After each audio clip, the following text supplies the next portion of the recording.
வணக்கடா நண்பர்களே. உடம்பு மாற்று சீரீஸில் நாள் 86. காலையில் எழுந்துச்சி பிரிய ஒரு கட்டுக்கு முட்டை சாப்பிடல நண்பர்களே. ஏன்னா நைட்டு வாங்கலை, அதனால் கருப்பு காப்பியை போட்டு என்னால் ஜிம்முக்குள்ளே போயிட்டேன் நண்பர்களே. போன உடனே கார்டியோ தான். இன்றைக்கி ஸ்கிப்பிங் போடல நண்பர்களே, ஏன்னா கொஞ்சம் லேட்டாக போனால் அதனால தான்.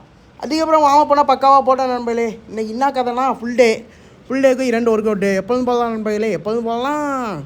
கடந்த 2 வாரங்களாக போட்டுட்ருக்க மாதிரி தான். இன்றைக்கி ஃபுல் டேங்கிறனால லேட்டும் பைசப்ஸும் போட்டேன். இன்றைக்கி பொறுமையாக போட்டேன். இன்றைக்கி ஒரு ஜிம் ப்ரோ, ஒரு நல்ல ப்ரோ, அவர் கூட போட்டேன். அவர் மாதிரியே போட்டேன். நல்லா எஃபெக்டிவாக இருந்துச்சு. ஒர்க் அவுட்னா பக்காவாக ஃபீல் பண்ணேன். ஆனால் என்ன, அவர் கூட ஈடு விடுக்க முடியல. ஆனால் ஃப்யூச்சரில் பக்கா பண்ணிடலாம். அதுக்கான எஃபோர்ட்டு தானே எல்லாமே. பக்காவாக போட்டு முடிச்சதுக்கப்புறம் பைசப்ஸ் பின்னாடி போட்டுட்ருக்காரு பாருங்க, அவர் தான் தலைவன். பக்காவாக போடுறாப்புல. நமக்கு அந்தளவு ஃபார்ம் வரல, ஆனால் கொஞ்சம் கொஞ்சம் ட்ரை பண்ணிகிட்ருக்கோம். கண்டிப்பாக பக்காவாக போட்டுருவோம். இந்த ஒர்க் அவுட்னா இப்போ தான் ட்ரை பண்ணுறேன். அவர் சொல்லி கொடுத்தாப்புல. அதுக்கப்புறம் லாஸ்ட்டாக அந்த ஒர்க் அவுட் நண்பர்களே, ரைட் ஹேண்டில் பக்காவாக போட்டேன், லெஃப்ட் ஹேண்டில் போட முடியல. ஏன்னா சொல்லியிருந்தேன்ல கை ஒரு மாதிரி பெயினாக இருக்குன்ட்டு.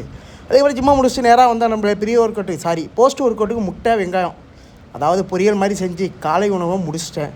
சரியான பசி வேறையா. அவனை முடிச்சுட்டு எப்பொழுதும் போல் ஒரு கருப்பு காப்பி போட போயிட்டு நாள் பக்காவாக ஸ்டார்ட் பண்ணிட்டு மத்தியானம் உணவுக்கு 2 சப்பாத்தி தான் நண்பர்களே. ஒரு ஆம்லேட் எடுத்தேன், அதை சொல்ல மறந்துட்டேன், மன்னிச்சிங்க. சப்பாத்தி மீன் குழம்போட பக்காவாக முடிச்சு அதுக்கப்புறம் ரூமுக்கு வரேன். நண்பன் போயிட்டு சந்தையில் காய்கறி வாங்கிட்டு வந்திருக்கான். இனிமேல் சமைக்கிறோம் பக்கா பண்ணுறேன்னு சொல்லி முடியல. சமைச்சு உட்காந்து சாப்பிட்டுட்டு இருக்காங்க நண்பர்களே. பக்காவாக சமைச்சு சாப்பிட்டாங்க, பார்க்க சந்தோஷமாக இருந்துச்சு. நம்ம இரவு உனக்கு எப்பொழுது போல் ஒரு கொய்யா பழத்தோட என்னால் முடிச்சிக்கலான்னு பார்த்தா கொஞ்சம் பசி அதிகமாகிடுச்சு.